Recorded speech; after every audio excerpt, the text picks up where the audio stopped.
இந்த தீய சக்தி திமுகவை பற்றி சொல்லுங்கள், இந்த ஊழல் திமுகவை பற்றி சொல்லுங்கள்.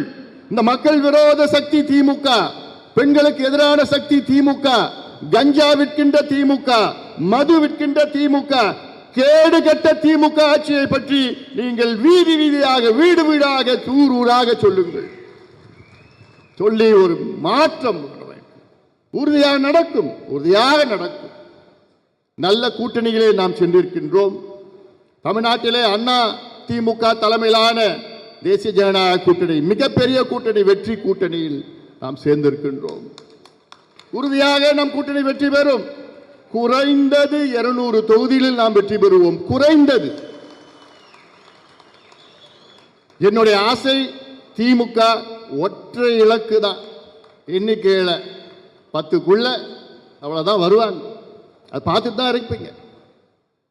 ஏன்னா நான் போய் பார்த்துட்டேன், எல்லா பகுதியிலும் பார்த்தா அவ்வளோ மக்கள் கோபத்தில் இருக்கின்றார்கள், திமுக மேல ஆத்திரத்தில் இருக்கின்றார்கள். அனைத்து தரப்பு மக்களும் அதிகமாக யாருன்னா பெற்றோர்கள், பெண்கள், இளைஞர்கள், விவசாயிகள், நெசவாளர்கள், அரசு ஊழியர்கள் அன்றாடம் இன்று மக்கள் போராடி கொண்டிருக்கின்றார்கள். ஒரு 3 நாட்களுக்கு முன்பு நான் போய் பார்த்தேன், சத்துணவு ஊழியர்கள் போராட்டம். அங்க போய் உட்காந்து பெண்கள் கிட்ட பேசினேன். அவ்வளோ பாவமா இருக்கு இந்த பெண்கள். ஐயா, நான் 15 வருஷமா இருக்கிறேன், 20 வருஷமா இருக்கிறேன், எனக்கு எவ்வளோமா ஊதியம்னா 6000 ரூபாய், 6500 ரூபாய். இதை வச்சுட்டு ஐயா எப்படியா நான் வாடகை கொடுக்க முடியும்? எப்படி ஐயா என் பிள்ளைகளை நான் படிக்க வைக்க முடியும்?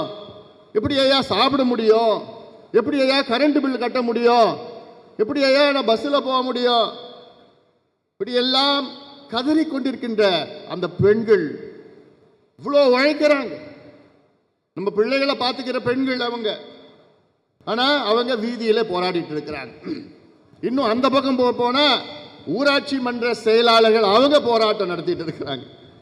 பணி நிலைப்பு கிடையாது, சமநிலை ஊதியம் கிடையாது. இன்னும் போனா செவிலியர்கள் போராட்டம் பண்ணிட்டு இருக்கிறாங்க.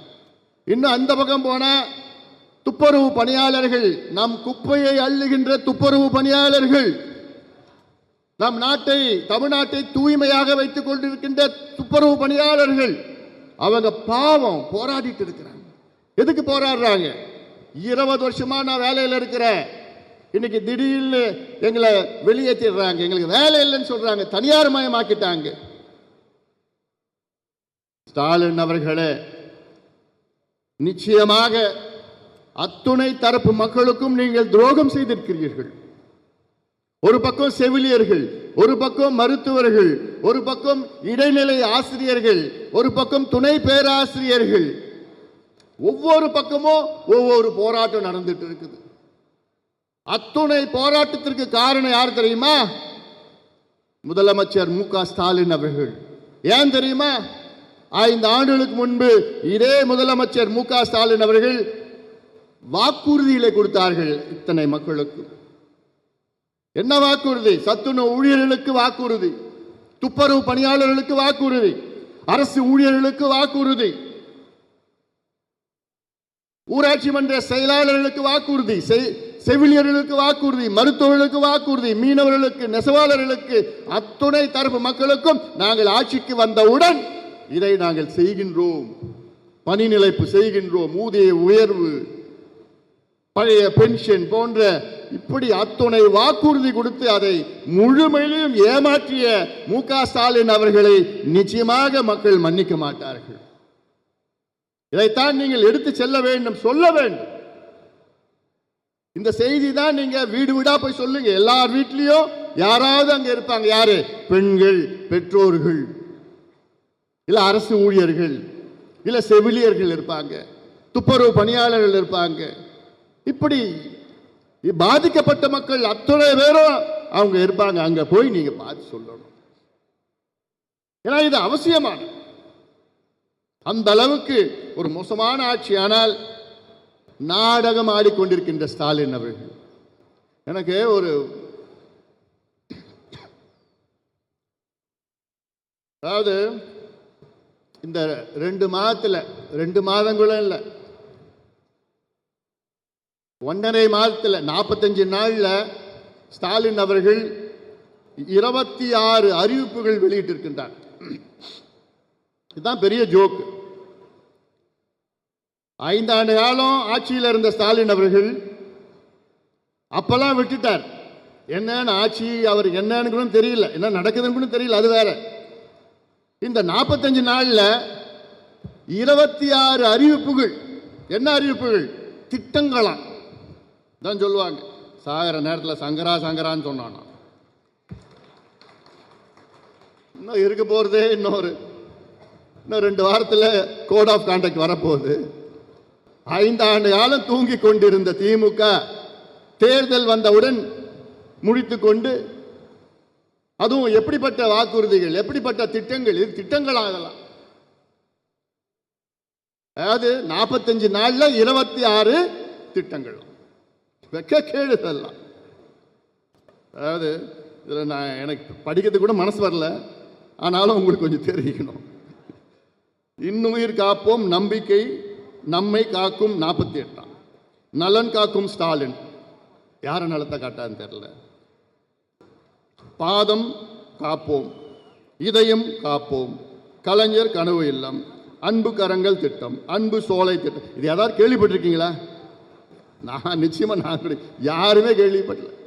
ஆனாலும் இது தினம் ஏதாவது அறிவிப்பு ஏதோ எழுதி கொடுப்பாங்க, அதை படிச்சுட்டு போவாரு. அவருக்கும் என்னன்னு தெரியாது, எழுதி கொடுத்து அதிகாரிக்கும் என்னன்னு தெரியாது, அதுக்கு நிதியும் கிடையாது, எதுவுமே கிடையாது.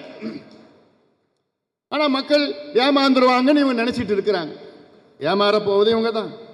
தோழி விடுதியா, குறு சிறு நிறுவனங்களுக்கு கடன் உத்தரவாத திட்டமா, கலைஞர் அனைத்து கிராம ஒருங்கிணைப்பு வேளாண் வளர்ச்சி திட்டமா, கலைஞர் நகர்ப்புற மேம்பாடு திட்டமா, உங்களுடன் ஸ்டாலின்.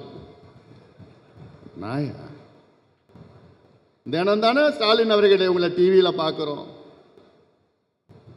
ஒரு அறிவிப்பு ஏதோ ஒன்று எழுதி கொடுத்து படிச்சுட்டு போறீங்க. கலைஞர் கைவினை திட்டமா, உள்ளாட்சி அமைப்புகள்னா அயோத்தியதாஸ் பண்டிதர் குடியிருப்பு, தொல்குடி திட்டம், டாக்டர் கலைஞர் விளையாட்டு திட்டம், பேராசிரியர் அன்பழகனார் கல்வி திட்டம், பேருக்கு குறைச்சல் இல்லை. பெருந்தலைவர் காமராஜ் திட்டம், ஏதோ திட்டம், அண்ணல் அம்பேத்கர் திட்டம், முதலமைச்சர் இப்போதான் உங்களுக்கு தெரியுது பேரெல்லாம். தேர்தல் நெருங்க முதலமைச்சர் தாயுமான திட்டமா, முதலமைச்சர் கிராம சாலை மேம்பாடு. இது ஸ்டாலின் அவர்கிட்ட கேட்டாலே தெரியாது.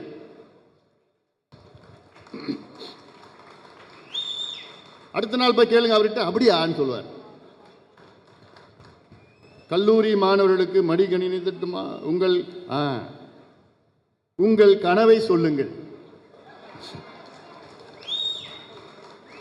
அதுதான் எனக்கு ரொம்ப பிடிக்கும்.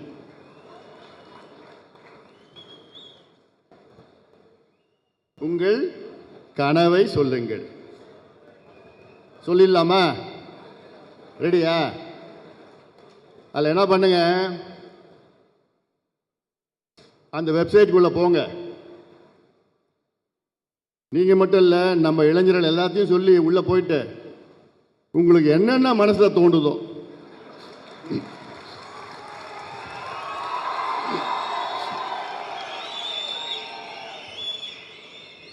பதிவு பண்ணிடுங்க. கெட்ட வார்த்தையை தவிர.